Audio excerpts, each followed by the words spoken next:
What if I told you that some of the greatest Raiders to ever wear the silver and black are names you almost never hear? Players who fought through pain, carried their team on dark Sundays, and left behind numbers that rival the icons. Yet history has left them in the shadows. When most people think of Raiders legends, they picture Bo Jackson's explosive runs, Howie Long's relentless pressure, or Marcus Allen's grace under the spotlight.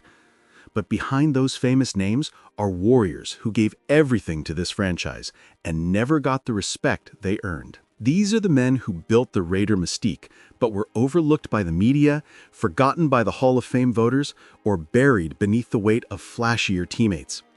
Their stories are full of grit, heartbreak, and moments that would shock even the most loyal members of Raider Nation. In this video, we're uncovering 10 Raiders legends who never got the respect they deserved. You'll learn about the sack leader most fans can't name, the wide receiver who was a deep ball nightmare long before today's stars, and the coach who changed NFL history but was ignored for decades. Stick with us until the end, because each chapter reveals another hidden giant, and by the time we're finished, you'll see the Raiders' legacy in a way you never have before. Welcome to History of Raiders. If you love the silver and black and believe forgotten legends deserve their due, make sure to subscribe and join us as we bring Raider Nation's untold stories back to life. Greg Townsend, the forgotten sack king. In the long and brutal history of the Raiders' defense, few names strike fear like Greg Townsend. Yet outside of Raider Nation, his name is barely whispered.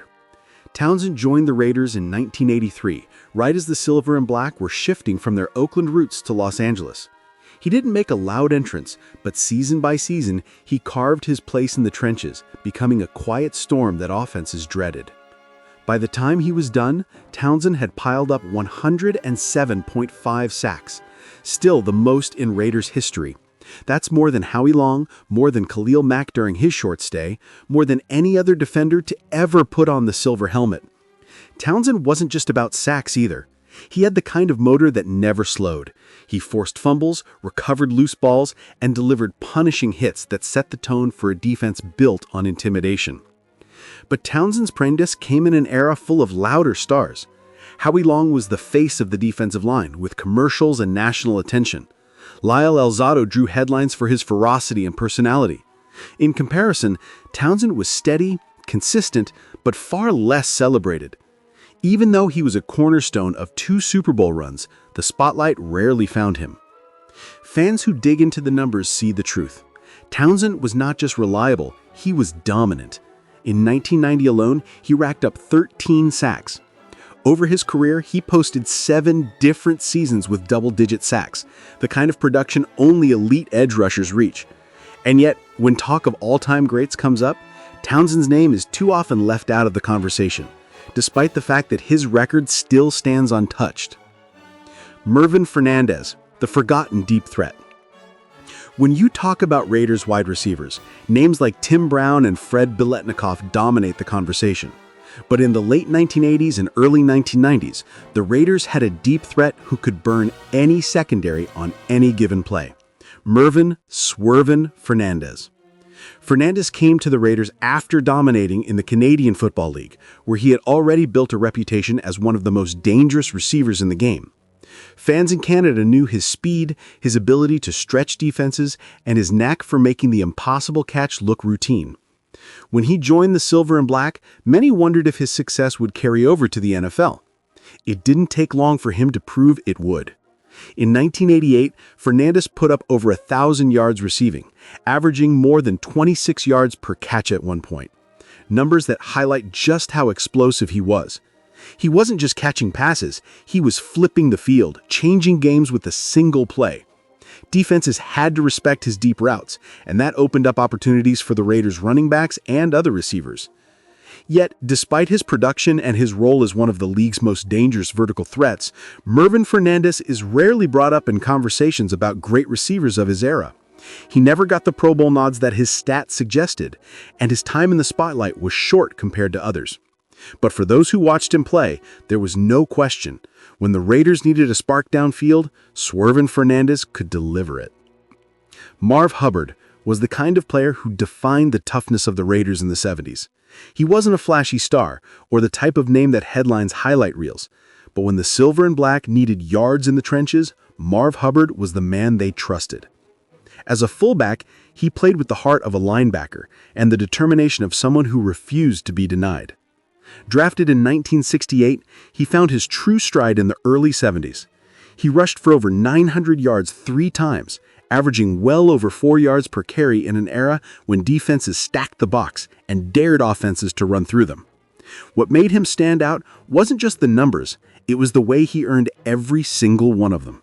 He lowered his shoulder, broke tackles, and left defenders limping back to the huddle. Raider fans came to love his fearless style, the kind that fit perfectly with the team's outlaw image. Hubbard's best years came when Oakland was a powerhouse in the AFC, making deep playoff runs. He wasn't just a blocker for the backs behind him, he was a weapon in his own right. Opposing defenses knew that stopping Hubbard was never about bringing him down on first contact. It often took 2, sometimes 3 men to slow him. He made the Pro Bowl 3 straight times. Yet even with those honors, his name rarely comes up in conversations about great running backs of that era. What people forget is that Marv Hubbard finished his career with one of the highest yards per carry averages of any back in his time. For a fullback, that was almost unheard of. Wayne Hawkins is one of those names that should be carved into the foundation of Raider history. Yet most fans today barely know it. He was an original Raider, joining the team at its birth in 1960 and staying for more than a decade. For 11 straight seasons, Hawkins anchored the offensive line, battling in the trenches when the AFL was still fighting for respect against the NFL. At guard, he wasn't flashy. He didn't have highlight runs or game-winning catches, but what he did have was grit, consistency, and an ability to protect his quarterback and open holes for running backs year after year. Hawkins earned multiple All-AFL selections, proving he wasn't just reliable. He was among the very best at his position during the Raiders' rise in the 1960s. Hawkins lined up against some of the toughest defenders of his era, men who defined the rough, physical nature of football in that time. And yet, he rarely missed a game. That durability made him a cornerstone for Raiders offenses that shifted from mediocrity to playoff contenders under Al Davis. Without Hawkins holding the interior together, those teams would have struggled to find their identity. What makes his story stand out is how quickly it faded into the background once the Raiders became known for flashier stars. Fans remember Darryl Laminaka's deep passes, Fred Biletnikov's clutch catches, and the swagger that came with the silver and black. But behind it all, Hawkins was still there, doing the dirty work no one else wanted to talk about. His toughness and loyalty set the standard for what it meant to be a Raider. Fight hard, show up every Sunday, and never back down. Stefan Wisniewski came into the Raiders organization during one of its most turbulent stretches. The early 2000s had been filled with struggles, coaching changes, and a lack of consistency on offense. For a team desperately needing stability, Wisniewski became a rare bright spot. He was drafted in 2011 and immediately stepped into a difficult role. Unlike the flashy skill positions, offensive linemen don't get highlight reels, but every snap depends on their work. Wisniewski understood that, and he carried himself like a professional from day one. What set him apart was his versatility. The Raiders used him at both guard and center, moving him around depending on the team's needs. That kind of flexibility is a gift in the NFL, where injuries and weak spots can wreck an offensive line. He didn't complain about the constant shifts. Instead, he embraced the responsibility. For years, he anchored the middle of the Raiders' line, often facing some of the toughest defensive tackles in the league. He wasn't the type of player you'd see in commercials or interviews. He rarely drew media attention, and because the Raiders were struggling in the standings, his steady play often went unnoticed outside of Oakland. But inside the locker room, teammates recognized his value. Quarterbacks trusted that Wisniewski would handle protection calls, and running backs benefited from the space he created up front. Even when chaos surrounded the franchise, Wisniewski played with discipline. He started nearly every game he was available for, showing a durability that coaches could rely on. In a decade where the Raiders were trying to rebuild their identity, he gave them something priceless: consistency.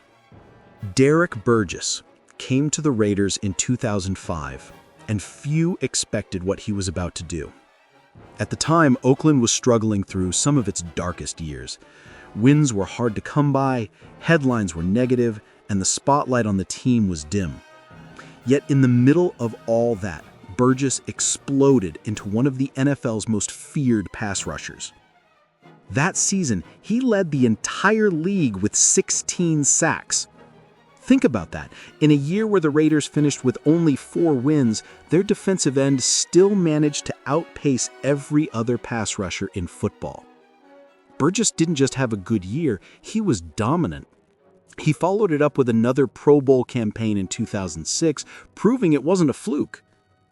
What made Burgess special was his first step and relentless drive off the edge. He wasn't the biggest name, and he didn't have the hype of a high draft pick or a Super Bowl contender behind him. But play after play, he beat tackles, collapsed pockets, and forced quarterbacks into mistakes. When opponents game planned for Oakland, they had to circle his number. And yet, his story faded. Because the team was losing, his greatness often went unnoticed. National media rarely highlighted him, and even within Raider Nation, his years of production get overlooked compared to the legends of the 70s, 80s, or early 2000s. Derek Burgess showed that even in the darkest chapters of the franchise, there were players fighting with pride, putting up numbers that deserved far more respect than they ever received. He wasn't just a bright spot in bad seasons, he was proof that greatness can exist even when everything else was falling apart. Cliff Branch wasn't just a wide receiver. He was the spark that set defenses on fire. When he joined the Raiders in the 1970s, the NFL wasn't yet obsessed with speed the way it is today. But Branch changed that. Lining up wide, he turned the deep ball into a weapon that terrified opponents. His acceleration off the line was unmatched, and once he got a step ahead of a cornerback, it was already too late.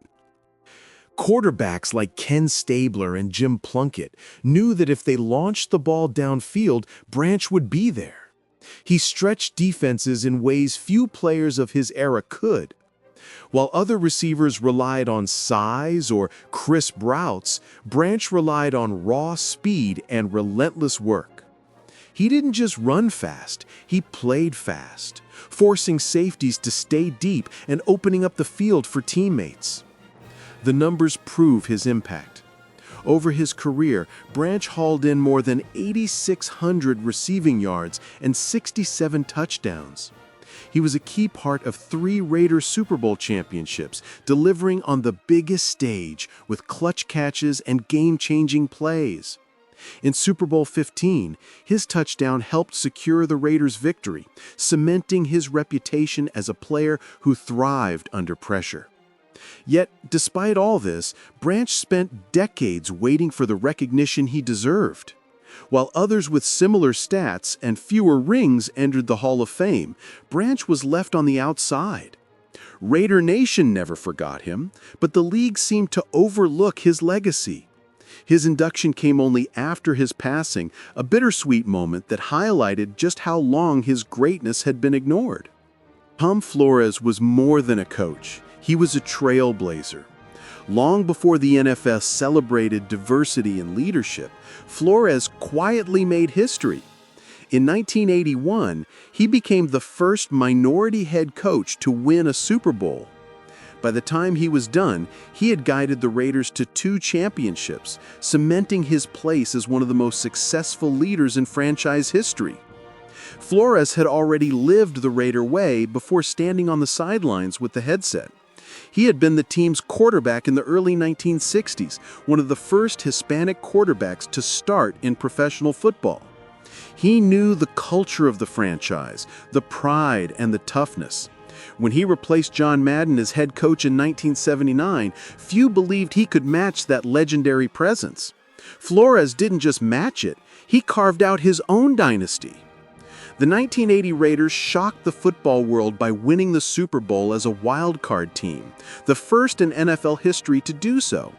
That run included dramatic wins against powerhouses like the Browns and Chargers, with Flores' calm leadership steadying the team in every storm. 3 years later, he led the Los Angeles Raiders to another Lombardi trophy, with Marcus Allen's unforgettable 74-yard touchdown run sealing the glory. Despite these achievements, Flores spent decades in the shadows. Other coaches with fewer rings entered the Hall of Fame while he waited. Critics often dismissed his success, claiming he had inherited great rosters. But those inside Raider Nation knew his steady hand and quiet authority were the keys. He was a pioneer, a winner, and a man whose story deserved more recognition than he ever received during his long wait for Canton. Jack Tatum was not just a safety. He was a force of nature, a defender whose presence alone changed how wide receivers approached the game. Drafted in 1971, he quickly earned the nickname The Assassin for his punishing hits and fearless style. For the Raiders of the 1970s, Tatum embodied the toughness that defined the silver and black. He played with an intensity that few could match. In an era when defenses ruled the NFL, Tatum stood out even among the best. He didn't just tackle opponents, he delivered blows that left a lasting impact, both physically and psychologically. Receivers crossing the middle knew that if they caught the ball near Tatum, they were going to pay a price.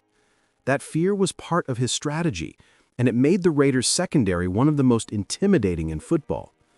But Tatum's career has been unfairly reduced to one moment: the collision with Darryl Stingley in a 1978 preseason game that left the Patriots receiver paralyzed.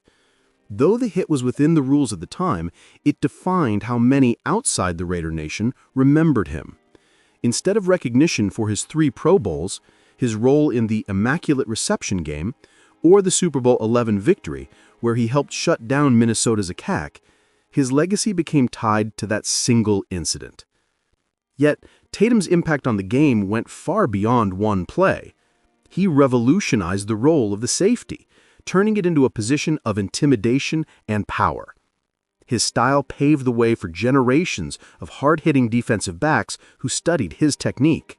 For the Raiders, he was the enforcer, the heartbeat of their defense, and one of the reasons opposing offenses dreaded facing Oakland in the 1970s. Ray Guy changed what it meant to be a punter in the NFL. Before him, punting was treated like a side job, something a position player could handle if needed. The Raiders broke that mold in 1973 when they shocked the league by drafting Guy in the first round. Critics laughed at the idea of spending such a valuable pick on a punter, but Al Davis and the Raiders knew exactly what they were getting: a weapon who could tilt the field every single week. His leg was a cannon. His punts didn't just travel far, they hung in the air with hang time that stunned returners and gave coverage units precious seconds to get downfield. Opponents often started drives pinned deep in their own territory, forced to march 80 or 90 yards just to score. That hidden yardage became one of the Raiders' greatest advantages during the 1970s and 80s. Teammates and rivals alike admitted he was more than a punter. He was a game changer. Coaches adjusted their game plans around him, knowing that field position would almost always favor the Raiders. Guy even played in all 3 of the Raiders' Super Bowl victories, making big kicks under the brightest lights, and showing that special teams could win championships. Despite redefining the position, recognition was slow to come. For years, Hall of Fame voters dismissed punters as specialists who didn't deserve the same honor as quarterbacks or linebackers. It took until 2014, decades after his retirement, for Ray Guy to finally be enshrined in Canton. By then, his legend had already grown, with many calling him the greatest punter to ever step on a football field. When we look back at the history of the Raiders, it's easy to focus only on the names carved into Canton, or the highlights replayed every Sunday. But greatness isn't always measured in busts, rings, or media hype. Sometimes it's measured in grit, in quiet consistency, and in sacrifices that never made the headlines. The legends we've revisited in this video, from overlooked sack leaders to wideouts who stretched the field, from punters who redefined strategy to coaches who changed the very course of NFL history, all carried the silver and black in ways that numbers alone can't explain. They weren't just players filling a roster spot. They were the heartbeat of Raider football in their own eras. Yet for many of them, the spotlight never lasted. Awards went elsewhere. Hall of Fame voters turned their eyes to flashier names, and fans outside Raider Nation rarely heard their stories. That silence does not erase their impact. Every win, every playoff run, every moment of dominance had the fingerprints of these unsung heroes. This is the real truth about the Raiders. The dynasty wasn't built only on the backs of superstars. It was built on the shoulders of men who fought in the shadows, who made the team tougher, who gave Raider Nation its edge. Without them, there would be no mystique, no legend, no pride that still burns decades later. So as you leave this video, remember their names, share their stories, because the legacy of the Raiders isn't just about the Hall of Fame. It's about every player who bled silver and black, whether the world gave them respect or not. This is history of Raiders, and these forgotten legends will never be forgotten again. If you believe their stories deserve to live on, join us by subscribing and keeping the flame of Raider Nation alive.